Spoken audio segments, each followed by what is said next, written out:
post-match chat with Jack, Millwall podcast, where it finished Millwall 0, Huddersfield Town 1. Before I get into the game, I just want to start off by saying this might be a little bit unorthodox. For those of you watching this on YouTube, so apologies for the sound quality, apologies for the visuals. Doing this for an airport lounge, but I thought getting something out was better than nothing. So here we go.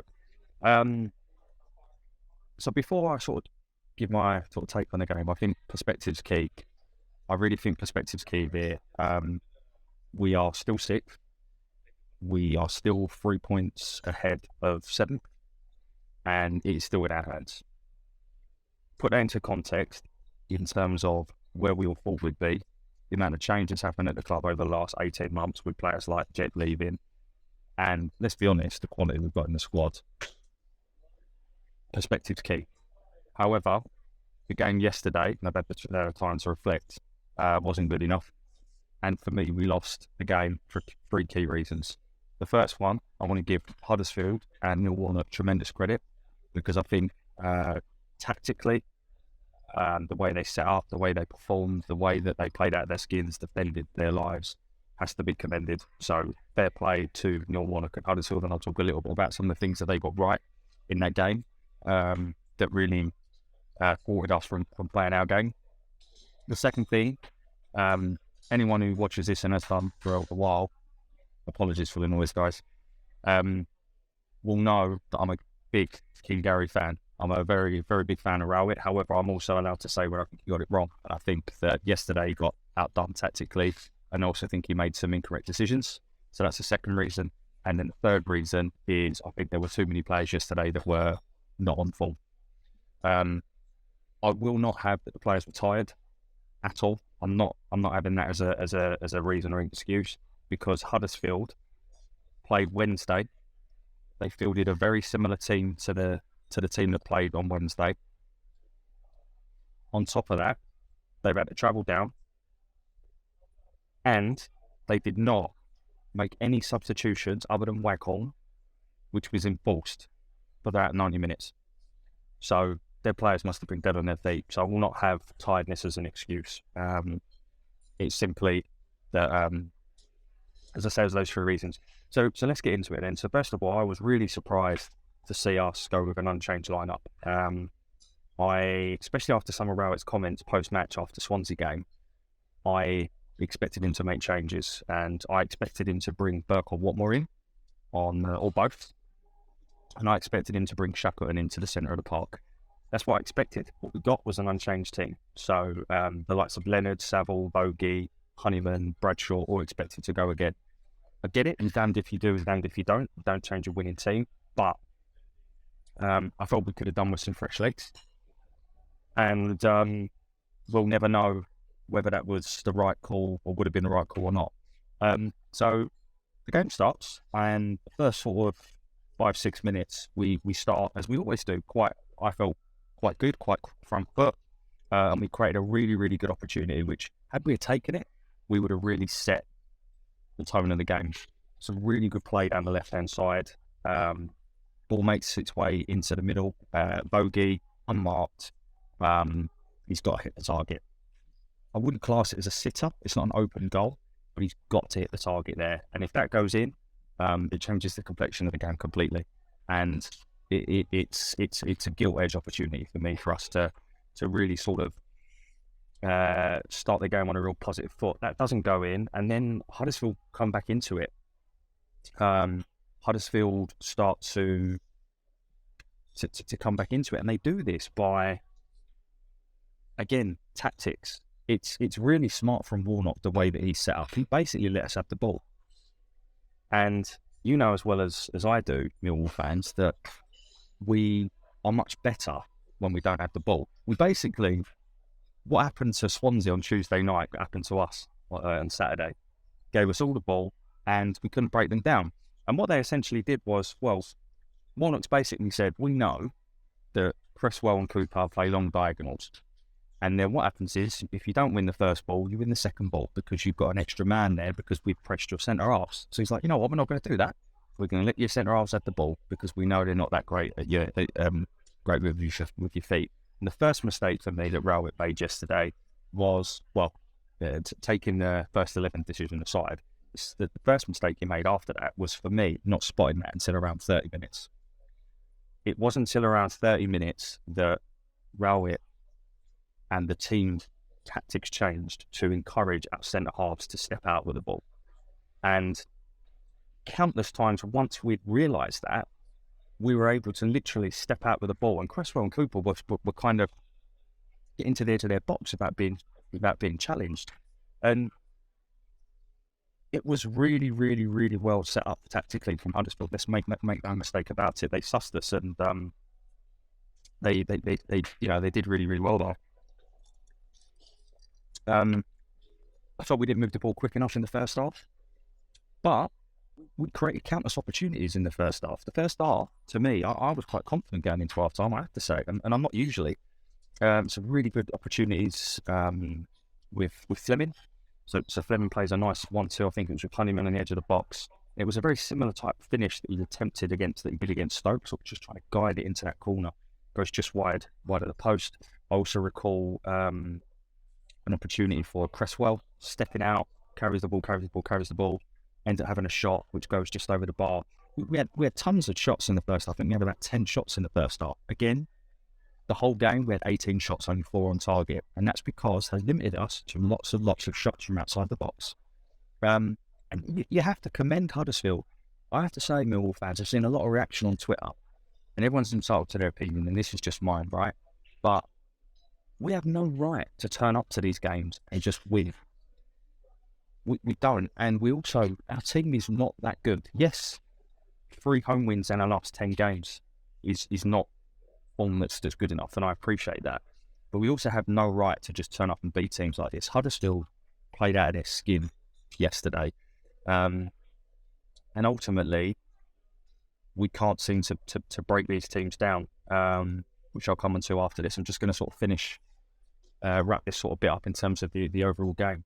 On 37 minutes, their right back, who'd been trying to sort of dig out bogey the whole first half, got booked. Matty Pearson, I believe he's played for Luton, sort of a proper old school right back, and he got booked, and I was like, right, okay, well, this is an opportunity at half time, because if he didn't want to start with Burke and Watmore, let's get him on. And he doesn't. He wanted to he didn't want to start with Burke and Watmore, but let's get him on. Make the changes at half time. When is the last time we made changes at half time? He doesn't. And we don't make the changes. And then we come out second half. And I have to say, I thought our second half performance was poor.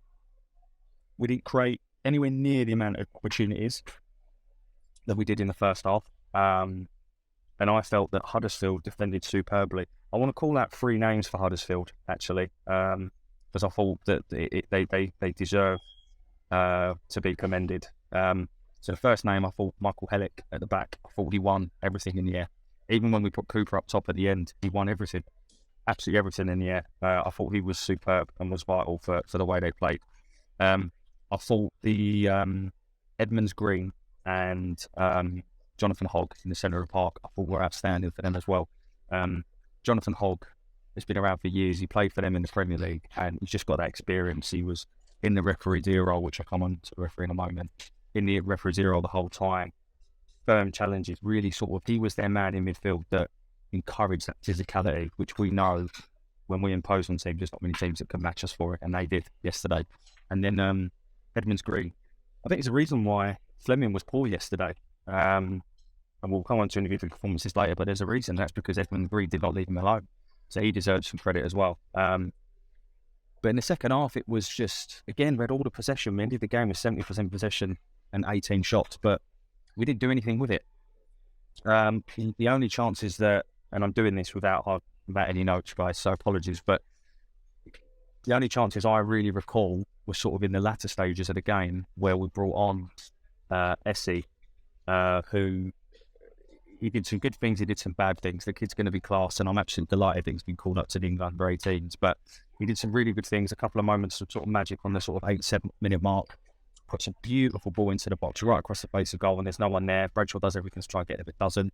There was another opportunity where Shackleton puts a ball into the box. I think that was just before the SA chance, and we huffed and puffed, and then I know we hit the bar with a Malone cross in the last minute, but in reality, it wasn't good enough. I think we probably had played for another 20 minutes, and we probably still wouldn't have scored. Probably longer than 20 minutes. So I don't know why I stopped at 20, but it just wasn't to be. And if you didn't kind of half expect that to happen yesterday, then you're not a Millwall fan. Huddersfield become the first team this season to do the double over us, which is disappointing. And there is a fundamental flaw here, and this is why I say Rowett has to take some responsibility for yesterday. And that is the following teams at home we failed to beat: Hull, Wigan, Huddersfield, Reading, QPR, and we just beat Blackpool. At home, that isn't good enough. We are excellent when other teams have the ball. When teams suss us out and give us the ball when we play worse teams, that is when we're not very good. And we have to find, if we're going to be a team that's going to finish in the top 6 this year, going to finish, be pushing for the same again next year if we don't manage to get there, we have to find a way of playing against these teams that give us the ball, because that has always been our Achilles heel under Rowett. He sets us up superbly when we play against the better teams, and that's why I'm almost, the games now against Luton, Blackburn and West Brom become massive, and I'm almost less concerned about those games now, as opposed to games at home against who we got. We got Blackpool away. I think we've got Preston at home. We've got Birmingham at home, possibly. I guess the point I'm trying to make is I'm more concerned about the games against worse teams than the games against the better sides, because we just don't seem to know how to break them down, and that's been our Achilles heel. And Rowett has to take responsibility for that, because ultimately he sets the team up, he sets the tactics up. And I think yesterday he got outdone by the wily old Foxes, Neil Warnock. I know this might not go down well, but I've got a lot of time for Neil Warnock. I think he's actually got a lot of time for us. If you listen to his pre-match and post-match interviews, he was very complimentary of us. I also want to reference just a big thank you to the Huddersfield fans who gave a round of applause when Leo Callaghan's flag went round. So that was a nice moment yesterday. And again, any Huddersfield fans listening, appreciate that. It was a nice touch from you. So I think ultimately I've touched now on 2 points, which is Huddersfield tactically spot on. Neil Warnock, credit to him, the way in which they combated us. They stopped us playing. They blocked off our main man Fleming. They put the physicality on the long throws, the corners, and they gave us the ball and said, go on then, break us down, and we kick them. Plus, they made no subs, still managed to do it. So, fair play. Rowett, for me, got the team wrong. I felt the subs were too late. Didn't change the shape quick enough, and also encouraged the centre-halves to step. And when he did encourage the centre-halves to step, for me, the most logical thing would be Cooper or Cresswell step with the ball, drive into midfield, then release the ball, and then carry on the run into the box. We didn't do that. What was happening was Cresswell and Cooper were driving towards the box and they're trying to have a shot or something. So I thought that was also off. And then for me, Cooper should have gone up top earlier. I think it was only the sort of last couple of minutes that he did. So I think those two things were 2 out of the 3 I referenced. And the third one wasn't the referee. I'll come on to the referee, but he's not the reason we lost the game. He's not the reason we lost the game. Too many key players were just below par all performances. I thought Fleming was really poor yesterday. And I've been asked to do player ratings, and I think when I'm got more notes in front of me, and when I've not in an environment like this where I can't even hear myself think, I will do player ratings. But I think with player ratings, it's difficult because it's just my opinion on the performance of how I felt players played. And then the other thing as well is what I might define as a 7, someone else might define as a 6 or a 5 or an 8. So I feel like you're damned if you can't win with player ratings. That's why I'm a bit hesitant to do it, but I will from the next game. You have my word. But I do want to call out a couple of players who I felt didn't perform to the levels which we've become accustomed to over the last few months. And they are Zian Fleming. So I thought he was poor yesterday. His free kicks, I mean, they're just, right, he scored one, but since then they've been absolutely dreadful. So I don't know what's going on there. And I thought his overall game yesterday was poor. Some of that does owe to Huddersfield, so fair play, but I thought he was poor. I thought Bradshaw, I don't know if he's just too tired, but I thought the last couple of games he's not looked the same. So I felt he wasn't as impactful as he normally was. I thought Danny Mack yesterday wasn't his normal self. Defensively solid as always, but I felt he was crossing at times, let him down. And for their goal, it's really annoying where I was sit because literally the dugout blocks that corner of the pitch where that ball was. So I haven't seen the replay, but people around me said that Danny Mack played a part in their goal. And then finally, I also felt that George Saville is not playing at the level that he has recently. And when you sort of say those four names, they're four massive players for us. And I'm not saying they perform, terribly, but they're not performing to the levels that we've become accustomed to. So, and look, it's just my opinion, right? It's not. It's just what I call what I see, and if anyone has a different view, then that's absolutely fine. That's what football is. It's a game of opinion. So for me, those four players underperformed yesterday. In terms of man of the match, if I had to give one, it'd probably be the same two players I called out for Tuesday, which is Charlie Cresswell, Brian Leonard. I thought they were two of the better players. And let's be honest, you should have seen this coming. We've won the last couple of games without really playing well. And at some point, you're going to get found out. And Huddersfield are the first team to match us for our physicality. And they out-Millwalled us. And that's the bottom line. So look, but as I say, perspective is clear. The West Brom game becomes huge because if they win their game in hand and then beat us, they go above us. So that game now becomes absolutely massive, and it'll be typical us to give Jed the last laugh and for them to pip us into the playoffs. But look, lots to play for. We have got 8 games to go. I think we need to avoid defeat to West Brom and then probably win between 4 and 5 of our last 8. And then I think we'll be at the playoffs. I think we'll probably need around between 72 and 75 points. And that means we need to win the next 4. We need to win 4 or 5 of the last 8 games. So, look, I'm going to leave it there. This has been quite difficult with what's going on around me. But I wanted to get something out. And as I say, I think we just need to take stock in our perspective. It wasn't a lack of effort yesterday. It never is with this group. Sometimes it's a lack of quality. Yesterday, I just think it was a couple of things that happened. As I say, Huddersfield did well. Rawa got some things wrong. Some players just weren't on form. And it happens. But ultimately, you need to find a way of beating these teams that give us the ball, because that's always when the problem is. Just finally, before I round up, I want to talk about the referee. So I thought he was absolutely diabolical yesterday for both teams. I felt that Cooper could have been booked. Cooper was booked. He could have been booked at least 2 more times, I think. So I felt there's always 2 sides to every story. It wasn't, Warnock was saying that when people sort of caught the bloke with his arm, it was an elbow. It wasn't an elbow. He did catch him, but it wasn't an elbow. So it was never a sending off, but he could have been booked for it. But however, the way the referee allowed Huddersfield to time waste, which if the referee's not going to put them up on it, they're entitled to do so. And we'd do the same. So you can't blame Huddersfield. You have to blame the ref because he allowed them to do it. And he didn't take control of the game. So I thought that was absolutely appalling.